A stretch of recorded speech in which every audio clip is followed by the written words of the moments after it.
Hey there, YouTube friends. This is Carrie with Any Day Blessings, and today I have a library haul of sorts to show you. This is not going to be an entire book list or anything like that. I'm just going to show you representative samples of things that I'm finding, and I'm calling them living books, although I know that some of them really wouldn't qualify, like if you were really going by what Charlotte Mason called a living book. But these are books that seek to engage and teach different core curricular topics that otherwise find themselves to be somewhat dry, and so they're living books to me. they're helpful to me. And these are things, subject areas that you don't typically find those kind of books: math, language arts, even geography somewhat. I mean, I know there are the Holling C. Holling books, and there are some other good options. Beautiful Feet has some wonderful options for world geography.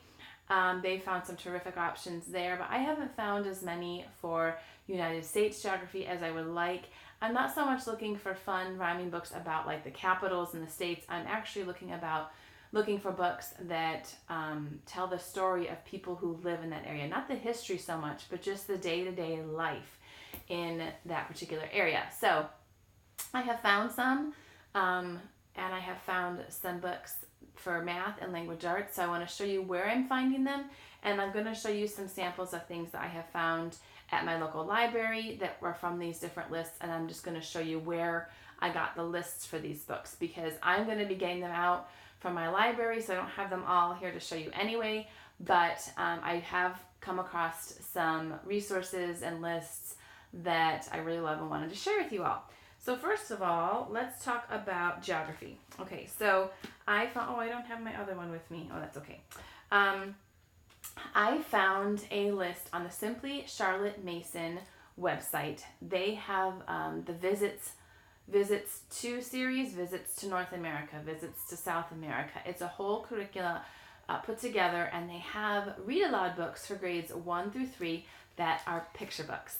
And they had a bunch in the North America book related to United States geography specifically. So this book here is about the Appalachian region, and it actually is by Cynthia Ryland. Is it Cynthia Ryland? Yeah, this is Cynthia Ryland book. So if you're familiar with her, she shows up on lots of living books lists, doesn't she? So here is just a few peeks inside, and I'll go to the back here. So this is a beautiful picture book. Probably will take us more than one sitting, although I don't know, it's pretty thin. But this is, I'm going to show you in a different video how we plan to incorporate these into geography, but the list is on the Simply Charlotte Mason website under the Visits From series, or Visits To series. If you're looking specifically for some U.S. geography living books, that's a great place to look. We just read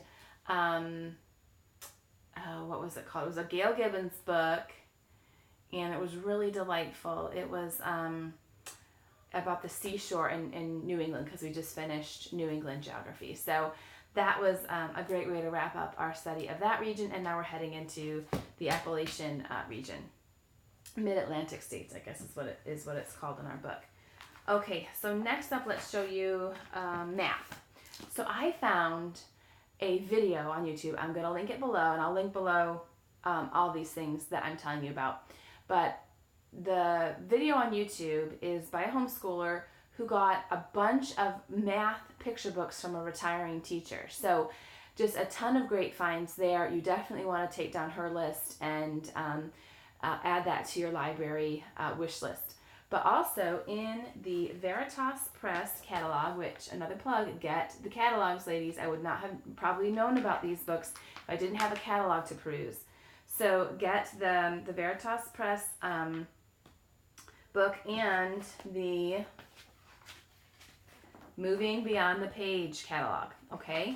This is going to be the same for math and language arts. Math and language arts, they have under their, I want to show you, under their language arts section, they have, oh wait, I'm doing math now, aren't I? Am I doing math? Yeah, I'm doing math. Let me go to the math section. See, I'm so excited, I'm just going all over the place here. Let me go to the math section so I can show you. Okay, so we have a bunch of math picture books and activity books and things that you could get. This is A Place for Zero and Multiplying Menace in their second grade book. And these are picture book read-alouds about math. I actually got this one, The Grapes of Math, which was from the Moving Beyond the Page book. And this is a very fun rhyming book, and it's starting to teach kids how to learn to group and look at things, starting to transition from adding to multiplication. So it's written in rhyme, and it's a very colorful book, just super fun. And these kinds of math books is what I use when we need to inject a little variety or things are starting, or I see a little frustration coming. We just say, okay, we're going to put the workbook away. We're just going to read this book today. That's it. That's what we're going to do. And we're going to see if we can figure out the little riddles and rhymes in here and the little puzzles in here, and that's math today. And so they call it Mind-Stretching Math Riddles, The Grapes of Math is the full title. So I will leave below the links to where you can get the catalogs for these, because they have them for all grades. They have them starting in pre-K all the way up to middle school. So I would definitely get those catalogs, so you can just have a running list of math titles, a running list of language arts titles, and things like that. You can just interject. They won't necessarily be on your daily reading list, but I just put them in when things get a little dry here. All right, next for language arts. Again, in the Moving Beyond the Page and the Veritas Press catalog, that's where I'm finding these read-alouds. We've also done If I Were a Noun, If I Were a Verb, which was recommendations from these lists, and Eats, Shoots, and Leaves, which was also a recommendation from these catalogs. But this is the one that we're working on now. I actually found an audiobook at my library too that will read this, and so all my son has to do is listen along to it. But this is just a really fun, I mean, the illustrations are kind of silly. It's not what I would call beautiful illustrations, but it's just kind of silly. And maybe with language arts, you need a little more whimsical approach to keep things moving. But I'll read you what the back says. It says, this clever story moves along at a nice clip and makes its point without belaboring the matter. A lighthearted choice to be read independently or used to introduce a language arts lesson. So this is Punctuation Takes a Vacation. And again, this is just one of probably a dozen different books I have on my list, thanks to perusing these two catalogs. Lastly, I will tell you, this isn't something that I can necessarily link to for you, because this is actually within the Apologia curricula itself. But if you have the Apologia notebooking guides, down below the extra activities at the end of each unit are different books that you can get, and they're per grade, K to 3, 3 to 6, and then I think there might be a category for all. But we have started picking up the books for K to 3 to read out loud, and this is a delightful book about the water cycle, and it just shows like when it rains and the water falls down, and then the cow drinks the water. And then it actually shows, let me show you the picture. I don't know, I just thought this was funny. It showed the inside of the cow, like where the water goes, and I just thought that was funny because it's a fact. I mean, it's where it goes. And they put a little face on the water drop. I want to show you the little face they put on it, but I gotta find it first. Oh yeah, here. Well, they can't really see that one. That's good. But the water drop ends up in the waterfall. And then there's a storm. It's just showing how, like here's a little water in the little water drop in the ocean. Do you see that little water drop there? You can't really tell. He's got a face. And you just travel around with him, and he works his way back up to the clouds, and now he's working his way down into the ground.